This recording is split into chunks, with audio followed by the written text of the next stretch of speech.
PSI. 정봉재 PSI 시간입니다. 저희가 지난 방송에서 예언을 한 게 있습니다. 물론 지난 2년간 줄기차게 주장했었으나 최근까지는 아무도 주목하지 않았던 틀림없이 북한과의 딜을 통해서 돌파구를 마련하려고 할 것이다. 이 얘기는 2년 전부터 했습니다. 그때는 뭐 의원님이 중요한 사람도 아니고 예. 그러다 보니까 아무도 주목하지 않았죠. 네. 이 방송에서 우리끼리만 맨날 얘기했어요. 그렇죠. 네. 그러다가 지난주에 저희가 조짐이 이상하다. 조짐이 이상하고 틀림없이 그 천안함이 다음 정권으로 만약에 정권 교체돼서 다음 정권으로 넘어가면 청문회 깝니다. 예. 그렇기 때문에 다음 정권에서의 청문회를 피하기 위해서 예. 그 음모론을 없애기 위해서 당사자인 북한이 어떤 모양새로든 인정하는 예. 그런 발언을 하도록 유도하려고 할 것이다. 이런 예언을 했었어요, 우리가. 첫 번째 예언은 그거고, 두 번째 예언은 뭐냐면, 뒷거래가 있을 것이다. 장사꾼들은, 네. 이건 저의 예언이었습니다만은, 그래? 장사꾼들은, 반드시 언더 테이블이 있다. 돈 봉투가 왔다 갔다 할 것이다. 그것이 어마어마한 규모가 될 텐데, 아이, 큰일 났다, 이거. 요것이, 지난주에 예언이었습니다. 다 터졌어, 이번 주에. 어떻게 하면 좋아? 자랑 한번 하시죠, 일단. 이게 정치의 후진성이라고 하는 건 받아들일 수 있는데, 정치 평론의 후진성이에요, 이거는. 의원님만 그걸 맞췄다는 건 예언했다는 거잖아요. 그렇죠. 이게 이제 그 정도 수준은 모두 다 볼 수 있는 수준이 돼야지 정치가 선진 수준이 되는데. 쑥스러우세요? 평소 안 하던 짓을 하세요. 그래서 시중에 널려있는 평론가들이 아무리 많은 뭐합니까? 저 하나만도 못한데. 수백 명의 평론가가 있어봐야 소용이 없어. 제가 보기엔 북한에서 PS를 봤어요. 네, 봤어요. 이렇게 하면 되구나. 그렇죠. 네. 북한에서 본다고 우리가 국가보안법에 걸리는 건 하나도 없죠. 북한 잘못이죠. 북한 잘못이죠. 결과론적으로 이제 이렇게 된 거죠. 국제 망신살도 이런 망신살이 뻗치지 않은 거예요. 또 한 가지 더 있습니다. 예리한 지점이 뭐였냐면, 이제 스스로 이제 배워서 깔때기를 그냥 막 하려고 그러네. 한 가지가 더 있었어요. 이건 의원님이 하신 말씀인데, 중국을 가는 거 보니까, 몸값을 올리고 있는 중이다. 중국에 갑자기 가는 이유는, 지금 남한에서 이런 딜이 들어왔는데, 요 얘기는 안 하셨어요. 근데 어쨌든, 남한에서 이런 딜이 들어왔는데, 중국이 어떻게 할 거냐? 그렇죠. 남한의 딜이라는 건 중국에 보기에는 미국의 딜이거든요. 사실은. 어떻게 할 거냐? 몸값을 올려려고 하는 제스처가 보인다. 그렇죠. 이런 말씀하셨죠. 근데 이게 성공적이었어요. 중국 방문이. 중국 방문이 무척 성공적이었죠. 성공적이어서 아마도 북한에서 양쪽에서 이렇게 몸값을 올리려고 하다가 중국이 성공적이기도 하고 그리고 아마 우리 각하를 무엄하게도 믿지 못한 게 아닌가. 각하를 믿지 못하다니 나쁜 놈들. 믿지 못해서 사실은 돈 얘기를 하다가 뽀개진 거죠. 돈 얘기를 하다가 뽀개진 것 같습니다. 2008년도에는 당시에 임태희 실장을 만났다라고 하는 설이 언론에 보도가 됐죠. 싱가포르에서. 그 이후에 확인되지 않았기 때문에 우리도 설이 있었다라고 하는 거로 얘기를 끝내죠. 이번에 국정원 정부 비서관, 그다음에 통일부 이 세 사람의 실명을 거론했단 말이에요. 그리고 대체로 국제적인 관행에서 이런 물밑 거래들이 있습니다. 물밑 거래가 늘 있는데 이것을 폭로하고 공개할 정도로 북한이 무척 화가 나 있다는 얘기예요. 이게 근데 우리나라에서 먼저 폭로했어요. 먼저 폭로했죠. 비밀 회동 자체를 이제 우리 각하께서 독일에 가셨지 않습니까? 이유는 몰라요, 아무도? 베를린 선언하기 위해서 갔죠. 아직 밝혀진 바는 없는데 일단 갔어요. 갔는데 거기서 베를린 선언을 하셨는데, 그러니까 내년 3월에 내년 3월은 총선 한 달 전이죠. 내년 3월 25일. 3월 25일에서 28일인가요? 28일인지 29일인지 그 시점입니다. 28일이 무슨 날이죠? 28일은 이제 19대 정봉주 17대 의원이 19대 진입하기 위해서 첫 번째 선거하는 당일이죠. 그러니까요. 총선이 시작되는 당일이 28일. 당일이 28일인지 29일인지 28일일 겁니다. 그날 딱 끝나는 그 회담을 예정을 하신 거죠. 그렇죠. 작년 4월 5월 20일 날 그날 천안함 발표를 하잖아요. 근데 그날 지방선거가 시작되는 날이에요. 네. 딱 그리고 맞추죠. 내년에도 핵안보 국제정상회의 그게 끝나는 날 총선이 시작됩니다. 네. 그럼 끝나는 날 북한 김정일까지 와서 이 정상회담이 성공적으로 끝났다. 남북한 평화정착이 됐다. 천안함까지 사과했다. 이제 모든 문제는 다 해결됐다 하면서 13일 동안 총선 내내 네. 그 얘기를 하겠죠. 그 얘기를 하겠죠. 저를 떨어뜨리기 위해서. 어쨌든 그 발표를 예. 그렇게 하고 싶었던 거고 시기 조율을 기가 막히게 맞춘 거예요. 뭐 이미 짠 거죠 그렇게 예. 총선을 이렇게 총선용으로 준비를 해서 그거를 이제 베를린에서 발표를 하려고 갔는데 김태효 대외 전략비서관 예. 이 양반이 베를린에 있다가 베이징으로 갔어요. 베이징으로 날라가고. 네, 그래서 북한을 만났어요. 그날 만났는데 얘기가 이렇게 얘기해서 날라왔다고 보도가 됐고. 네. 안 그러면 허위사실 유포로 감옥 갑니다. 보도가 됐다. 네. 네. 아니 제가 보도한 게 아니잖아요. 어쨌든 날라갔어. 만났는데 이게 좀 잘 된 거야. 첫 번에는 예. 3번 만났다고 그랬던 거예요. 그렇죠. 3번 만났죠. 첫 번에는 야 우리 돈 좀 줄 테니까 이제 만나줘. 예. 그리고 이제 꼭 사과는 아니더라도 어떤 유감의 모양새라도 어떻게 표시해줘. 그렇죠. 네.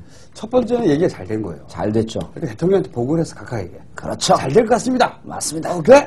베를린 나가! 이렇게 해서 베를린 선언을 한 거죠. 그렇죠. 그러니까 베를린 아니 보고를 하면서도 네. 아직은 불투명하니까 조금 더 기다려 주십시오. 그러니까 이명박 대통령이 얘기를 했죠. 얘기를 했을 것으로 추정됩니다. 내가 해봐서 아는데 이건 오늘 발표해야 돼. 그리고 그날 네. 핵안보 정상회의에 김정일을 초청하겠다. 그러니까 각하의 의도는 이거죠. 내가 먼저 초청을 제안했더니 북한이 응했다. 예. 이렇게 말하고 싶었던 예. 거야. 근데 그렇게 말하기가 혼자 말하면 아무것도 안 되니까 미리 가가지고 이제 둘이 만났던 거죠. 이게 비밀회동인데. 그러니까 1차 면담이 5월 9일 날 이루어졌고 이명박 대통령 각하께서 네. 베를린에서 김정일을 초청하겠다라고 선언한 것도 5월 9일입니다. 네. 당일날 이루어진 거예요. 그렇죠. 다 가서 얘기하고 기가 막힌 기가 막힌 사람들이에요. 북한에서 괜찮을 것 같아. 돈 액수를 맞춰보자고. 예. 그러니까 긍정적인 반응이 오니까 발표를 했죠. 예. 그래서 겉으로는 사과를 하면 불러준다 이렇게 세게 나갔는데 밑에서는 이제 다 거래를 하고 있었는데 이때 뭐라고 그랬냐면 언론에는 처음에는 보도 안 됐잖아요. 예. 비밀 회동이. 그러니까 언론에는 뭐라고 그랬냐면 대통령이 예. 이런 제안을 했다 선도적으로. 예. 이것만 보도됐어요. 그러니까 기자들이 아니 돈 줄 테니 아니 그러니까 네가 반성하면 한국에 불러줄게. 예. 이런 제안을 누가 받냐 북한에서. 그렇게 언론 네. 보도가 나왔죠. 그러니까 청와대에서 뭐라고 그랬냐면 아니야 우리 이 일을 잘하고 있어. 예. 제스처가 아니야. 제스처가 아니야. 라고 하면서 비밀 회동을 얘기를 해버렸어요. 예. 자기들이 일 잘한다고. 요때 뽀록이 난 거죠, 요때. 그렇죠. 뽀록이. 돌이켜보면 예. 사실은 북한에게 당한 겁니다. 당한 거죠. 예. 왜 당했냐면 5월 9일 날은 북중 정상회담이 보도되지 않았어요. 그러니까 이쪽에서 만나자 그러니까 니들 만나봐야 손해볼 거 뭐 있냐면서 이미 북한은 내부적으로 북중 정상회담을 준비하고 있었던 거죠. 너희들 만나서 무슨 얘기하는지 한번 들어보자. 거기서 정상회담 얘기했고 정상회담도 만나자마자 3차례 얘기를 했어요. 6월, 8월, 내년 3월. 네. 3번 오라고. 3번 하자고. 그리고 그 와중에 북중 정상회담을 준비했고 북중 정상회담이 잘 되고 그리고 이제 외교 관리에서는 이렇게 이제 그 비밀 협상을 하는 게 일상적인 일인데 그럼 도대체 북한이 왜 이것을 폭로를 했냐? 이거 의아한 거 아니에요? 그래서 우리나라 정부는 4시간 반 동안 침묵을 하고 기껏해서 발표하는 게 뭐냐면 우리의 진위가 왜곡됐다. 네. 그리고 자기가 한 얘기는 다 했다는 거예요. 오해다 이거죠. 예, 오해다. 네. 그 나는 정상회담 만나자고 했지만 사실 뜻은 그게 아니었었다. 돈봉투를 내밀었지만 돈봉투를 잘못해서 놓고 온 것이다. 이런 얘기를 한 거예요. 뭐가 오해인지는 얘기하지 않았어요. 오해라고만 했어요. 안 했어요? 그러면 이렇게 추정됩니다. 그런데 저희가 보기에 일단 그 북측 입장에서는 남한 정부를 못 믿겠다. 그런 거죠. 남한 정부를 못 믿겠다. 그리고 두 번째는 북중 정상회담이 잘 됐다. 네. 그리고 아마 추정컨대 이렇게 얘기가 됐을 거예요. 너희들 자꾸만 말을 번복하고 우리하고 한 얘기 비밀 회담도 너희들이 까니 이제 너희 못 믿겠으니 선 경제 지원 및 인도적인 지원을 해라. 그렇죠. 선금을 꽂아다. 그 선금 계약금 줘라. 중도금 나중에 주고. 그렇죠. 그렇게 했는데 선금 주는 것을 아마 거부하지 않았겠느냐. 우리 또 각각에서 그런 거 짜거든요. 그럼요. 그 얘기를 자세히 해주셔야 되는데. 그 얘기하면 잡혀갑니다. 그 얘기하면. 그래서 북한 측 입장에서는 모든 것을 다 폭로하면서 돈봉투 얘기까지 했다라고 하는 것은 그런데도 이 우리나라 정부가 얼마나 어리숙하냐면요. 국방위원회 대변인이 성명을 통해서 발표한 것이 아니고 무슨 신문과 대담을 통해서 대답을 한 것이다. 그렇기 때문에 아직 공식적인 입장이라고 보기보다는 아직도 정상회담의 여지가 있다. 이렇게 해설을 해요. 통일부에서. 남북 정상회담은 끝난 겁니다.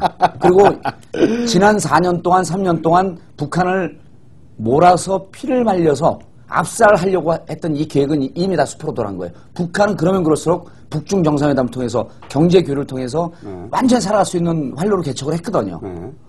앞으로 정상회담은 없습니다.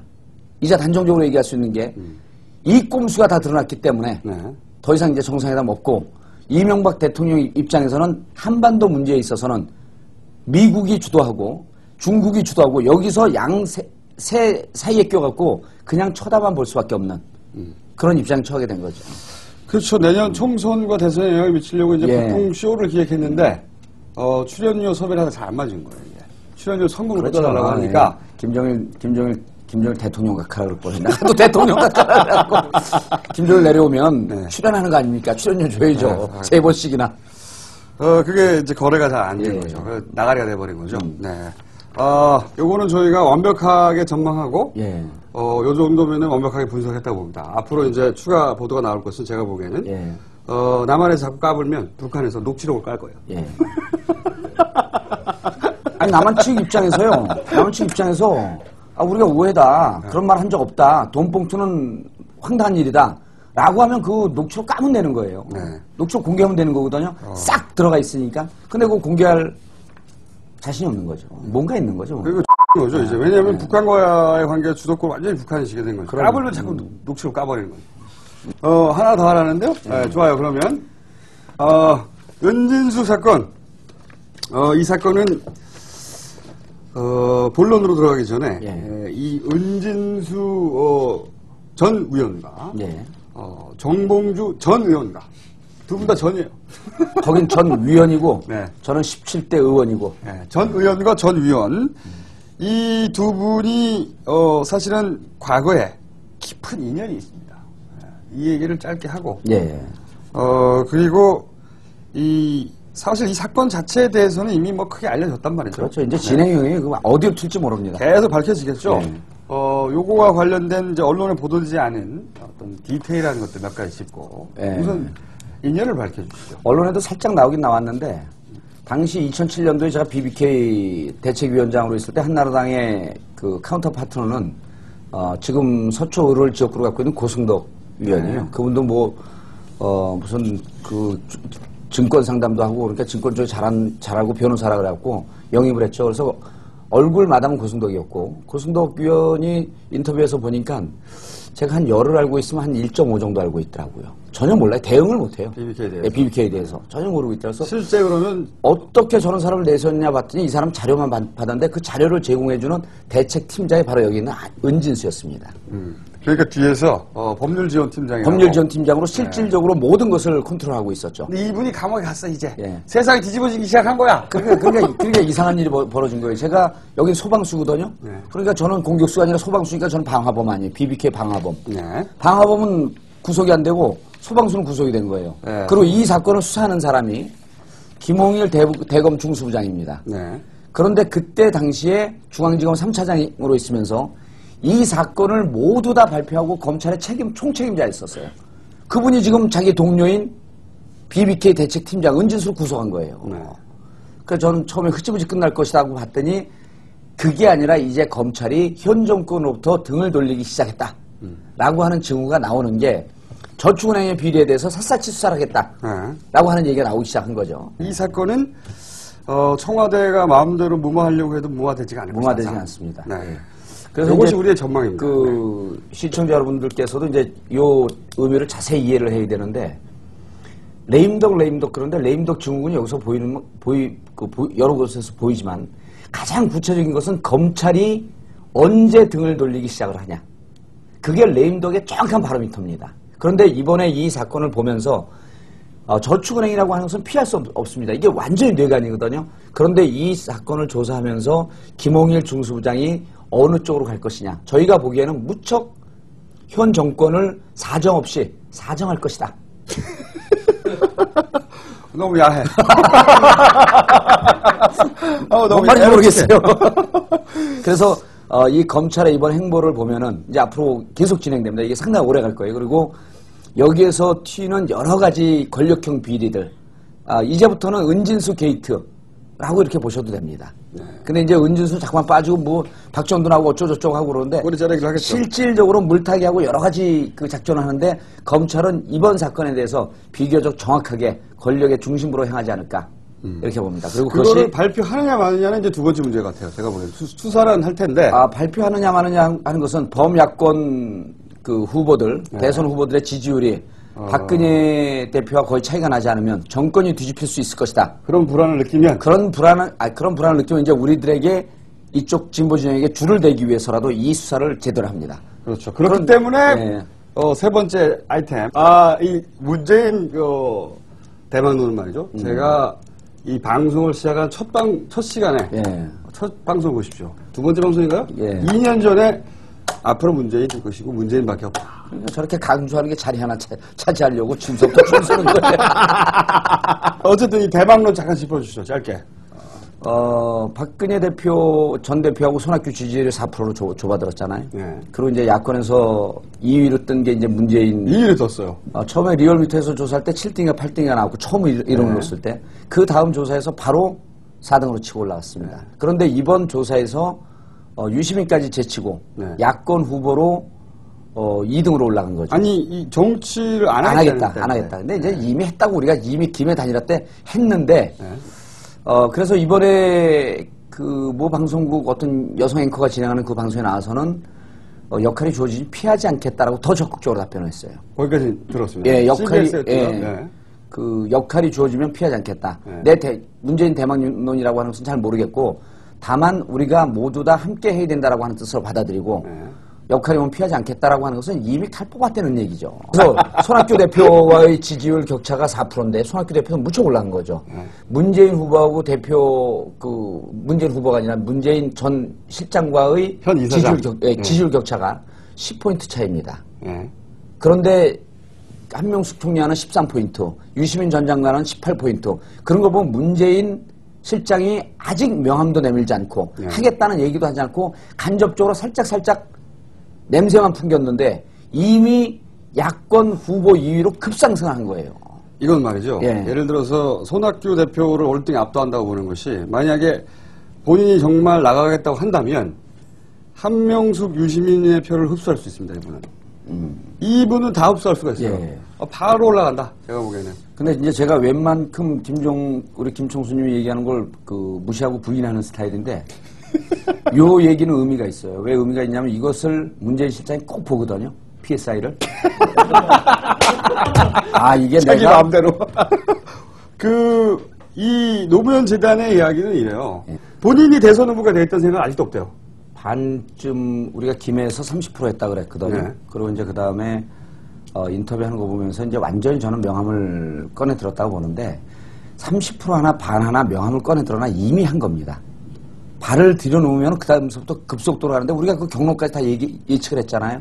친노 세계 세력 먼저 묻고 그 다음에 진보 정당 쪽하고 그 다음에 묻고 민주당과는 제일 마지막에 묶으려고 할 것이다. 그 뭐 후보 단일화 과정도 손학규 대표하고 후보 단일화 과정이 나오고 그 제일 마지막에 묶을 것이다. 그런데 이 과정이 현재로서 보면 앞으로 시간이 많이 남지 않았습니다. 실질적으로 지금서부터 뛰어들고 여러 가지 굳이 정치적 행보가 아니더라도 친노를 묶는 역할만 한다고 할지라도 이렇게 솔로로 단독으로 메이드된 경우는 힘을 못 받는다. 그렇죠. 박근혜가 지금 힘이 빠지는 게 한나라당에서 대항군이 없잖아요. 그렇죠. 뭐 오세훈 그다음에 누구죠? 경기도지사? 누구죠? 김문수. 누구요? 김씨. 김씨야. 이름 기억하기도 싫어요. 그런 분들이 있어도 워낙 처지기 때문에 그런데 야권에서는 손학규 대표가 단독으로 가는 형국인 누군가가 이것을 레이스를 같이 해줘야 된다. 그래야지 국민들의 관심이 이쪽으로 모이고. 그러니까 손학규 대표의 관점에서 보더라도. 예, 손학규 대표의 관점에서 보더라도. 근데 실제로 많은 국민들이 그렇게 얘기를 해요. 저처럼 이제 논리적으로 정확하게 이렇게 얘기 못해도 감이 그렇다는 거죠. 그럼 이제 우리의 역할은 국민들이 대충 알고 느낌을 아는 것을 논리적으로 정리해줄 역사적 사명을 띠고 태어난 거 아니에요? 그거 정리해주는 거죠, 그런 거를. 여기까지 하겠습니다. 네. 자, 그러면은, 짧고, 보통 굵은데, 그냥 짧은. 짧고 강렬하고 내용 있게. 짧고 짧은 PSI 이번 주 마치고요. 다음 주에 감사합니다. 예, 감사합니다.